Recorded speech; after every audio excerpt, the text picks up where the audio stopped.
Hello, ladies and gentlemen. Welcome to the podcast. Another episode. Trying to stay on point once a week. So, originally I was going to try to drop a gem, one of the gems I've alluded to in the last few podcasts.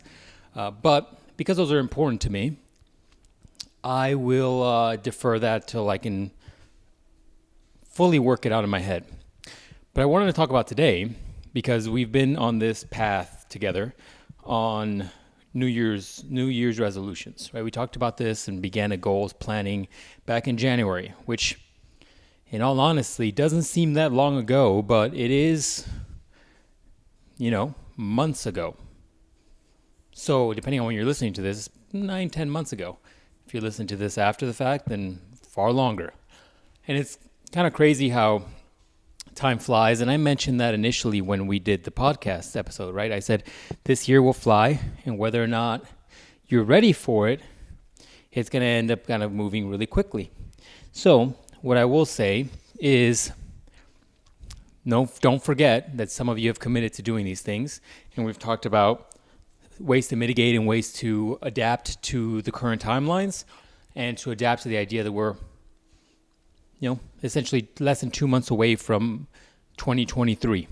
So today I want to talk about some of the ways I approach accomplishing goals, accomplishing tasks, some of the ways I've learned that have benefited me, which hopefully in turn I think will help you with the remainder of your 2 months and planning on achieving your goals. Because some of you who have done this before, or some of you who are incredibly disciplined, are likely in a good place where you might be hitting your goals. You might hit all your goals. You might be hitting 90% of your goals. I don't know where you are, but some of you that are very disciplined or have done this before, or very type A type people will achieve that. But ultimately, some of you that are new to this or don't plan or have a hard time with it will have a harder time achieving your goals, and you will need to be more strategic, more planning, more strategic. I already said that.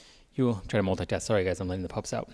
Some of you will have to be far more strategic in the way you do things and adapt to the goals that you potentially can achieve this late in the game. So let's talk about how I do that. Some of you that follow me on social media, my Instagram is LifeGeneralist. Some of you that follow me on there see that I like a certain type of frequency in my posts. You'll likely see that now I'm posting the podcast, which probably should have done from the get-go.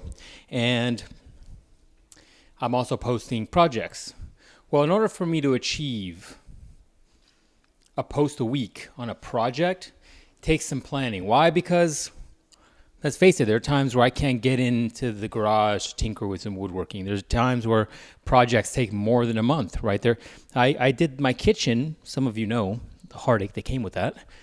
And that took 8 months. And the only way you keep a certain frequency or current timetable is to do quite a bit of planning. So here's the way I approach a few things, and you can choose whether or not this benefits you. First and foremost, it's identifying the goal. You'll always have to identify the goal of what you're trying to do. This is no different than what we did in the beginning of the year when it comes to your New Year's resolutions or your 2022 goals, whatever you want to call it. Some people have a weird viewpoint on resolutions. So it's just nomenclature, people. Ultimately, then that's goal number one, right? And depending on your level of discipline and your level of, I guess that's the best word of it, your level of discipline, you can either choose the goal or you will have to be far more regimented if you're not disciplined to specify meters within that goal. We talked about that during the goal planning. So let's say you're looking to lose weight because that's an easy one. Let's say you have a 20-pound goal.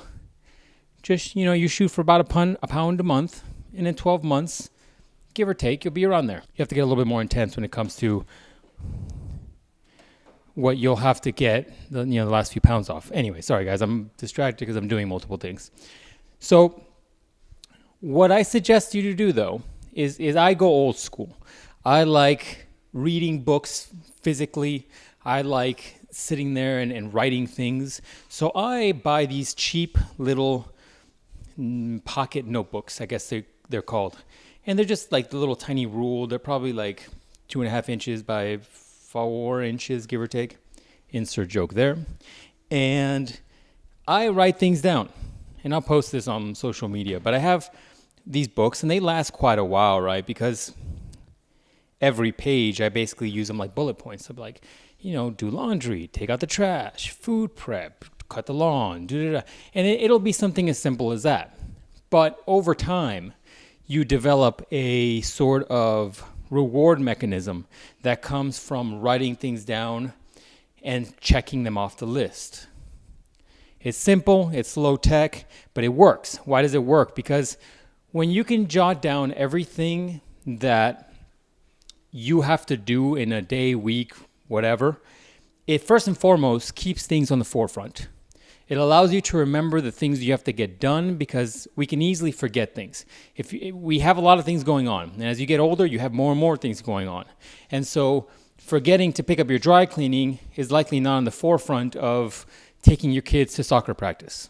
So writing things down will help you remember the things you have to do. The easiest analogy I can think of for this is, if you're cooking and you're like, I ran out of jalapenos, and you don't add it to a grocery list, you'll be at the grocery store, look at jalapenos, never think twice about it, get back home, and the next time you're cooking and you need them, you're going to be a little upset. Because if it's a crucial item in your recipe, you will have to go and get them. Anyways, been there, done that. That's the first positive of writing things down, is that you'll remember the thing you have to remember. Case in point, simple. Right? The other thing is that eventually, hopefully, you start to develop a positive reinforcement, and you start feeling good about scratching those things off of your list. It makes it far easier to just remove it from your mental post-it. I usually refer to that when I talk about, remembering, like going to go get jalapenos. So stay on that analogy. You'll put a mental post-it in the back of your brain, and sometimes your brain will bring that back to you in the forefront subconsciously, and then you can achieve that thing of remembering to buy the thing. But that is not always guaranteed. So the list just makes it a lot easier, and it makes it so that you don't have to keep a mental post-it. Because the more mental post-its you have in the back of your brain, I find that you end up being far more distracted, and you have to sift through all your Post-its, and oftentimes there's just too many that you can't deal with. And it'll be out the window. It's almost a moot point at that point. So I go the low-tech route. I write things down. I physically look at the list very often. I get a point to add things to the list. Add to them as you go. Whether or not you're going to achieve them that day, some people get very disciplined and want to make a list per day. If that works for you, go for it. Never tried it? Try it, see how it goes. I just add things to the list. Just continuous. And if I remember, like this weekend, let's say it's a Monday, and I remember this weekend I got to go take my dog to get a haircut, right? I'll add it to the list. I might not take care of that today. I'll be looking at that thing all week as I continue to go through the days of the week, and then on the weekend, I can check it off. But in looking at my list, I'm remembering this is coming up. And because I have a personal reward mechanism now built in for the idea of removing things from the list, it allows you to positively reinforce yourself. Back in the early days of the podcast, I talked about brainwashing yourself for positivity, right? We talked about the way in that podcast, I talked about how you can rewire your social media to be a more positive situation than it would be for you to rewire your social media for a whole bunch of negative, angry things like a lot of people did during the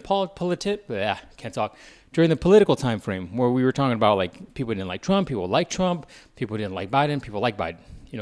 When you rewire your social media to just have things that are motivational, things that put you in a good headspace, things that improve upon you as a person, right? You can have a social media that's just straight science, things that are impressive that people don't normally talk about. You can have nutrition that's constantly on your feed. You can have motivational workout stuff that's on your feed. You can have inspirational art that's on your feed. So this is no different, right? You're rewiring your brain to get a positive reinforcement from you removing things from your list.